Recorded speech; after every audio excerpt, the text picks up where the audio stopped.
Eu vim preparado para falar 3 minutos. É bom saber que eu vou ter mais tempo. A gestão atual da Santa Casa de Caridade de Jaguarão deixa muito a desejar. Eu não vou dar parabéns para ninguém. A situação dos pacientes necessitando de analgesia narcótica é perturbadora. Não deveríamos estar em um cenário onde o hospital não consegue fornecer uma necessidade médica básica, um mínimo de humanização no atendimento. Vou fazer algumas considerações do que o Dr. Raul falou. Ele chamou a atenção que os médicos correm risco, e eu, numa reunião que eu tive com as pacientes dependentes, por motivos clínicos bem determinados, ficou evidente o preconceito que elas sofrem lá dentro por parte dos técnicos, por parte das enfermeiras, por parte dos médicos, por parte de quem atende na portaria, por parte de todo mundo, porque isso, infelizmente, é tradicionalmente assim. Não só elas sofrem isso, como todos os outros pacientes internados no setor psiquiátrico, e foi um problema que eu enfrentei durante muito tempo, enquanto estive na Santa Casa.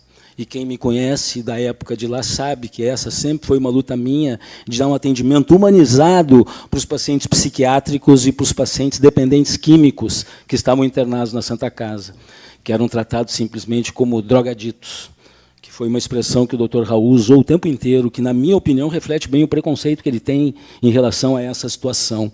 Não fosse assim, ele não teria protagonizado uma cena trágica com a paciente no pronto-socorro, onde trocaram, inclusive, empurrões. E a paciente foi chamada de drogadita para baixo, certo? Então, isso já mostra o preconceito. Quanto ao que ele falou a respeito do risco que os médicos correm, eu trabalho em pronto-socorro e sei desse risco. E sei que é uma preocupação dos médicos, ao prescrever um medicamento narcótico para um paciente, que esse medicamento traga algum mal para o paciente. Os médicos não querem assumir essa responsabilidade, e eu concordo com eles. Isso é uma situação extremamente difícil.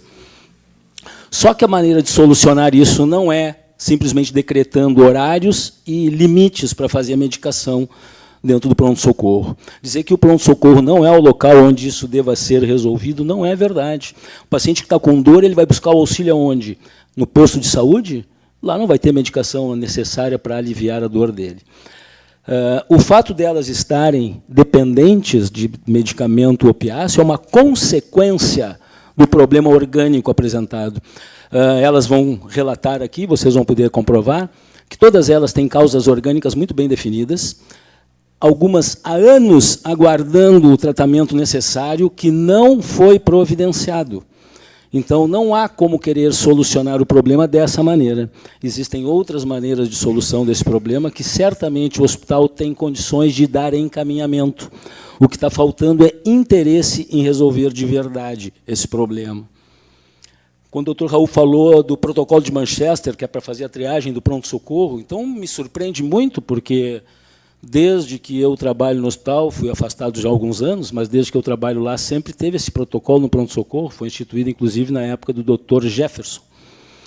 Tanto é que, na pandemia, se teria que fazer triagem no pronto-socorro, e uma das denúncias que eu fiz, né, que não havia essa triagem no pronto-socorro, inclusive a Lulu falou que veio o pessoal da terceira e fez a vistoria, elogiou. O pessoal da terceira veio aqui naquela época, fez a vistoria, demonstrou todas as irregularidades que estavam acontecendo, nas quais o juiz se baseou para determinar que o hospital deveria cumprir aquilo que eu tinha denunciado, mas, incrivelmente, a chefe da terceira coordenadoria elogiou o hospital. Eu vi ela elogiando o hospital, apesar do relatório da terceira ter demonstrado todas as irregularidades. Então, essa questão dela elogiar o hospital, para mim, não quer dizer nada. Então, eu já vi essa história. É evidente que as questões políticas se entrelaçam como causa desses problemas, apesar de não ser uma coisa específica do pronto-socorro, é a causa do que acontece lá dentro. E não só disso, de várias outras coisas. Uma gestão baseada em interesses políticos precisa de marionetes em posições técnicas. Ao remover a autonomia das chefias, garante-se que as decisões tomadas estejam alinhadas com os interesses políticos e não com o bem-estar dos pacientes. Este é o único meio de se estabelecer uma gestão tão desviada do seu propósito original. O doutor Sérgio Burke, um exemplo dessa falta de autonomia, o doutor Sérgio Burke, em sua posição de diretor técnico, admitiu em áudio enviado para mim e devidamente entregue na CPI da Covid, que não tem autonomia esperada de seu cargo. Ele disse com as palavras dele: eu sou o diretor técnico pro forma, quem determina é a administração. E a secretária da Saúde? Bem, em suas palavras, em depoimento na mesma CPI, ela disse algumas vezes: eu só assinava cheques. Isso levanta questões sobre a eficácia e a intenção da administração atual. E o que dizer do corpo clínico? Aqueles que deveriam estar na frente das decisões médicas foram marginalizados, tornando a gestão pouco técnica e excessivamente política. Esta não é a abordagem que esperamos de uma instituição médica.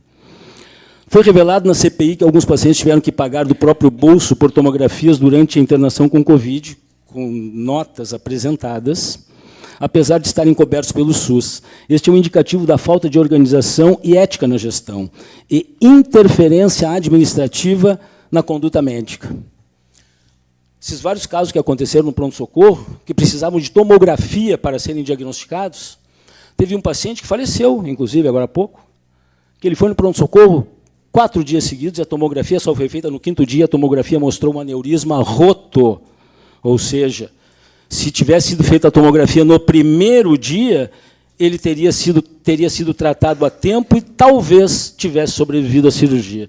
Quando ele foi encaminhado para Pelotas, não tinha mais nada o que fazer, porque o aneurisma já tinha rompido. E eu sei que os médicos não têm a autonomia que eles gostariam de ter dentro do pronto-socorro, talvez agora tenham, mas nessa época não tinham, e na época da Covid também não tinham. Por isso, tiveram pacientes meus internados pelo SUS, tiveram que pagar a tomografia. Isso que a tomografia deveria ser seriada em pacientes com Covid, e o hospital tinha o tomógrafo, e não fizeram isso. A Santa Casa parece ter adotado uma abordagem que favorece favores políticos, com destaque para o incidente das cirurgias do SUS sendo comercializadas. Ficou provado na CPI que a Santa Casa vendeu cirurgias do SUS para o Sindicato dos Trabalhadores Rurais de Arroio Grande. Comprovado, com depoimento do presidente do sindicato, com provas que eu trouxe no meu celular de conversas com o Felipe, e o Felipe simplesmente negou que tivesse havido esse contrato, confirmado pelo presidente do Sindicato dos Trabalhadores Rurais. Quem estava mentindo na CPI? Eu não tenho dúvida. A Santa Casa, eu, na condição de cirurgião do SUS, na época em que houveram essa comercialização de cirurgias, eu fui testemunha de manipulação na fila para favorecer parentes e amigos. A pergunta que fica é: onde está a ética e a transparência? Transparência é a palavra que mais apavora a administração de Jaguarão, a prefeitura de Jaguarão. Qualquer pedido feito para eles, nunca entregam. Até hoje eu não sei por que o doutor Fábio viajou para as Bahamas, não, foi lá para o Emirado, Dubai, né? Foi fazer. Eu até hoje não sei, parece que ele assinou um termo de sigilo, que ele não poderia falar o que ele tinha ido fazer lá, né? Mas até hoje a gente não sabe. Eu, junto com o Dr. Jefferson, fomos afastados do atendimento do SUS. O motivo ainda permanece inexplicado pela administração. Quando pergunta para a Lulu por que o Dr. Marcelo saiu, ela diz que o time que está ganhando não se mexe. Eu não sei qual é a maneira que eles veem um time que está ganhando. Porque a gente vem aqui fazer uma audiência pública para se queixar da Santa Casa, e quando a Santa Casa fala, parece que é uma maravilha de outro mundo, né? Porque eu só vi confete jogado ali sobre eles mesmos. Eu, junto com o Dr. Jefferson, fomos afastados do atendimento do SUS. O motivo permanece inexplicado, mas sabemos que as razões são por questões políticas, pois não seríamos marionetes que eles precisam. A CPI da Covid já tem em mão todas as provas e documentos, e agora aguardamos uma ação por parte do Ministério Público.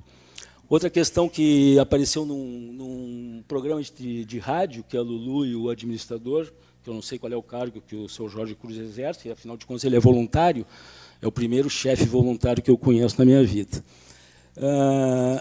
A Lulu disse que acabou a fila, não tem fila de cirurgia. Eu vou dizer que isso é uma inverdade muito grande.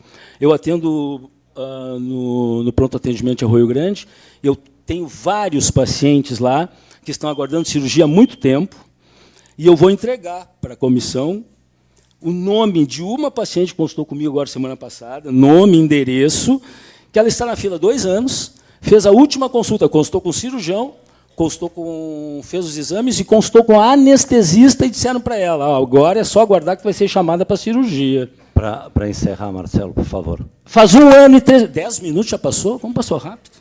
Faz 1 ano e 3 meses que ela está aguardando ser chamada para cirurgia. Eu diria que a fila continua e muito grande. Por favor, por favor.